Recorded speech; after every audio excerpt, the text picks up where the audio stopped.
Hello বন্ধুরা, কেমন আছেন আপনারা সকলেই? আশা করি সকলে ভালো আছেন। অন্যান্য জাতির প্রতি আন্তরিক শুভেচ্ছা এবং ভালোবাসা। তো আজকে আপনাদের মাঝে সুন্দর একটি গাছ নিয়ে এসেছি, যার আলোচনা আগেও একটি ভিডিওতে করেছিলাম। তো গোখরু নামে, এবং এটির নাম হচ্ছে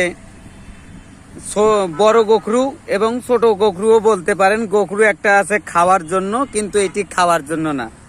তো আজকে দেখাবো, এই যে এটি হচ্ছে গোখরু গাছ,